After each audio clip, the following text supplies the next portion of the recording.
for Premier League Hall of Fame. I mean, look at these numbers and these accolades. Five-time Premier League champion, once Champions League winner, Premier League Golden Boot, 2 FA Cups, and one of the top goal scorers in Premier League history. The second most, by the way, if you don't count penalty kicks.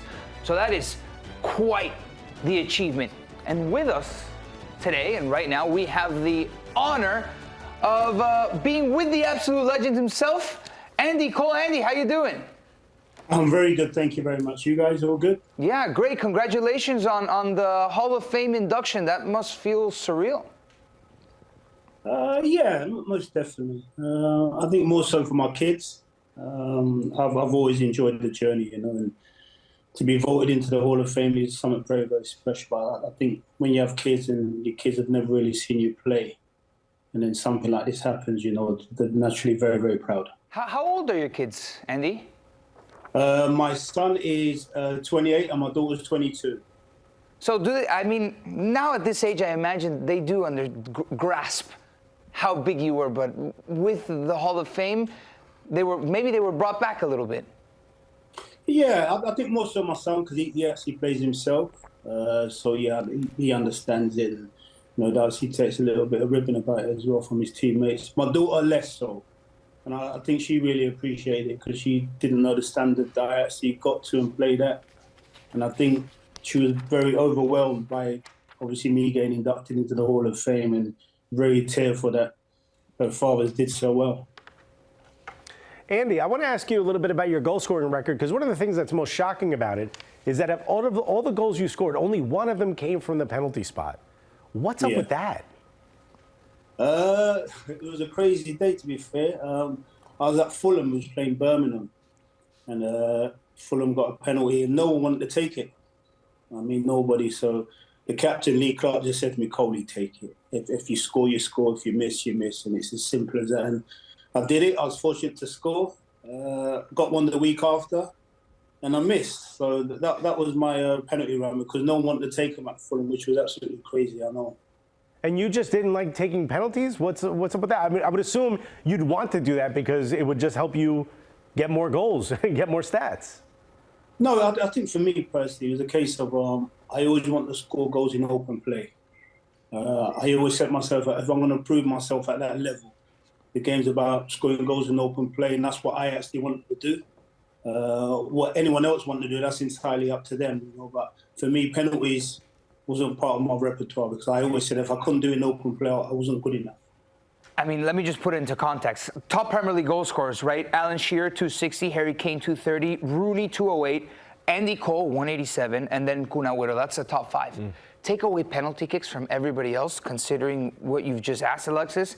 Alan Shearer, 205, Andy Cole, second. It's crazy. With 186, and then it's Rooney, Kane, Agüero. Incredible, incredible. Andy, such a pleasure to have you on here. I grew up watching you and trying to emulate you, and did a poor job of it because I ended up being a defensive midfielder, not a striker. But as someone who's meant so much to the game, I just want to say thank you and congratulations. I'll ask you this. Who did you grow up idolizing or trying to emulate yourself as a young striker? I didn't try and emulate anybody, to be fair. My role model was Sil Regis. He was a totally different player to what I was.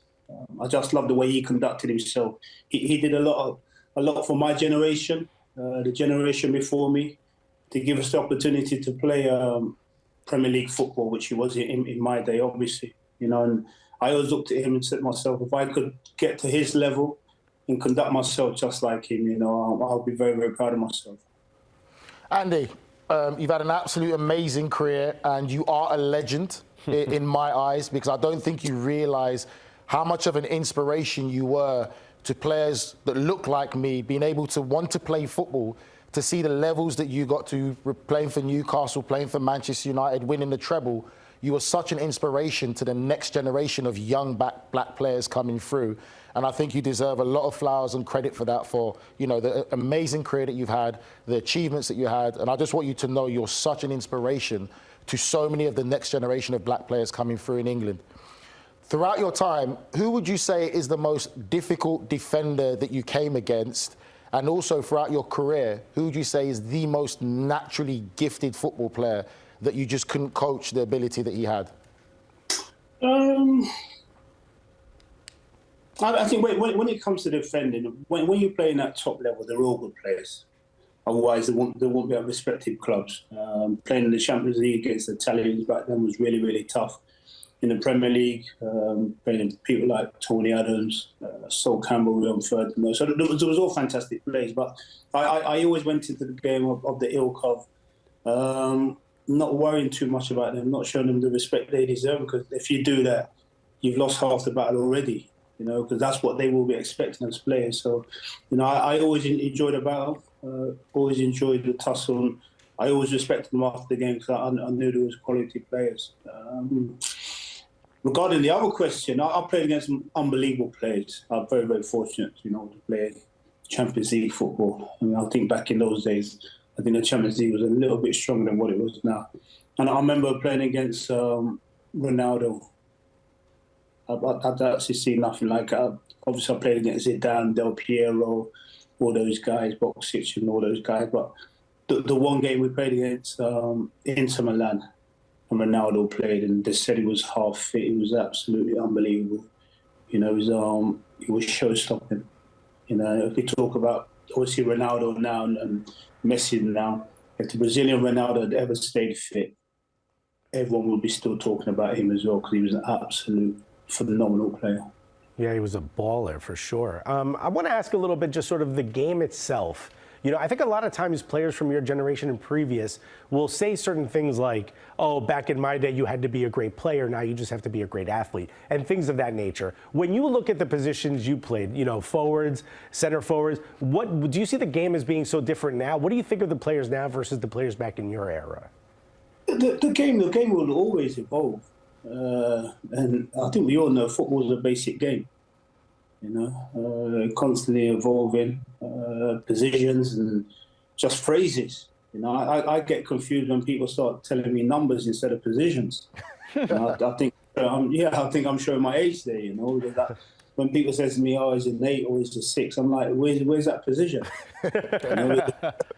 I'm being very honest. That's just a number. But I think, especially in my position, a goal scorer is ultimately there to score goals. And, people talk about Haaland and talk about him quite rightly so. My generation, there was plenty of players like Haaland, that want to play in the 18, 6-yard box and score goals.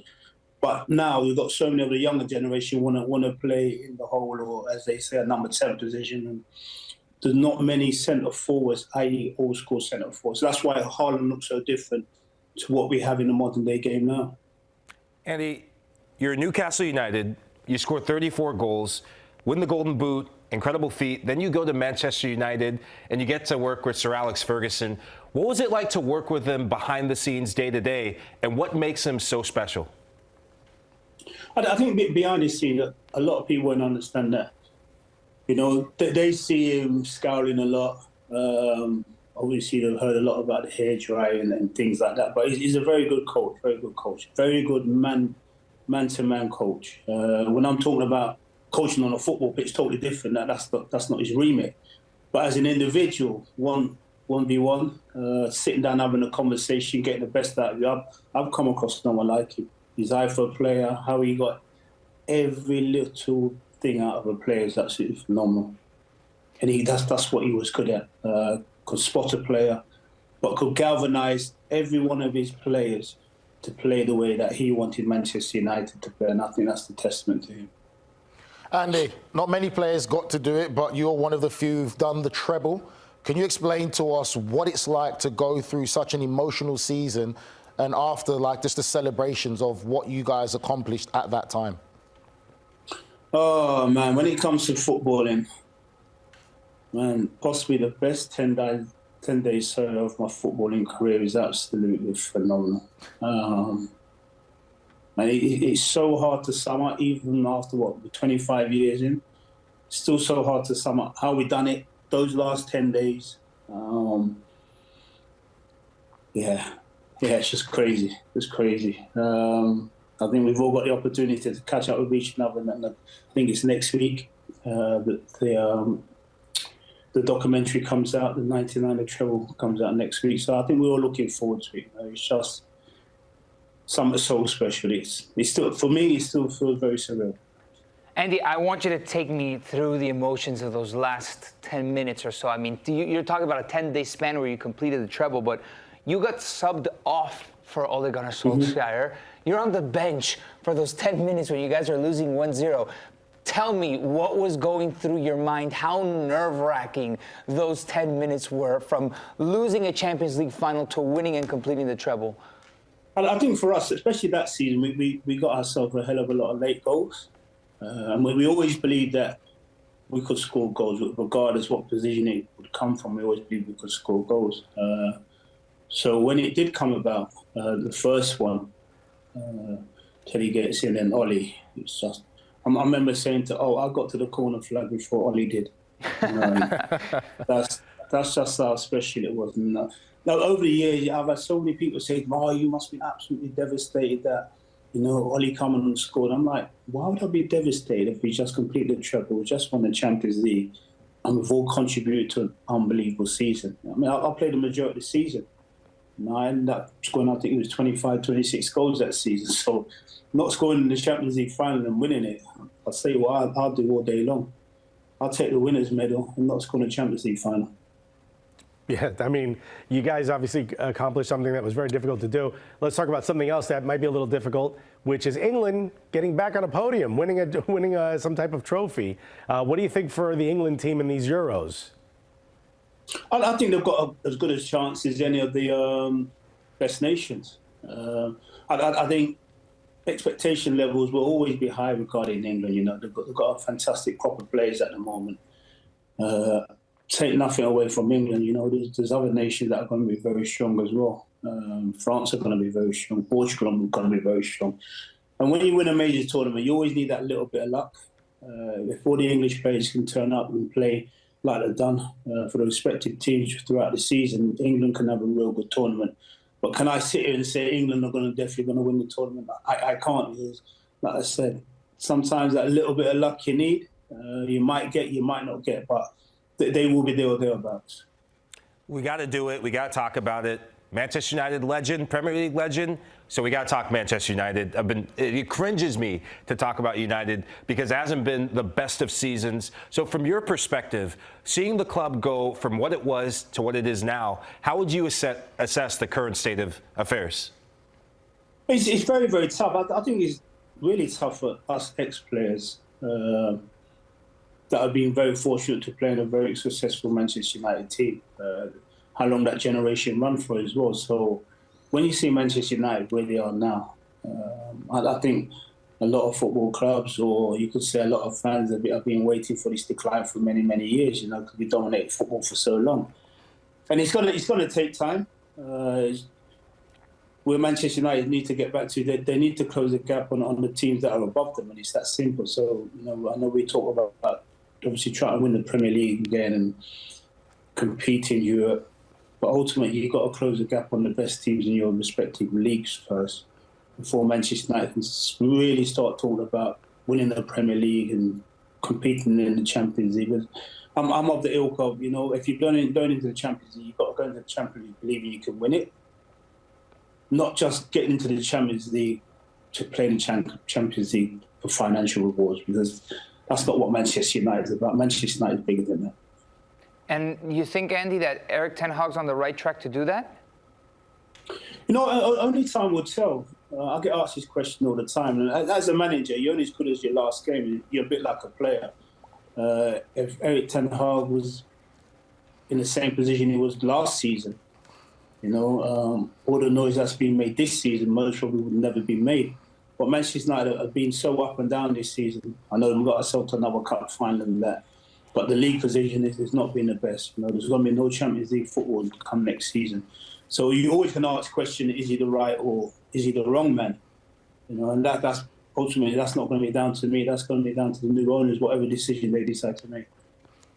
Andy, just want to say again, you're an absolute legend. Thank you for being an inspiration. Because what people don't realise is, obviously, like Andy said, it was Craig Rocastle, it was Cyril Regis, then we had Andy Cole, Dwight York.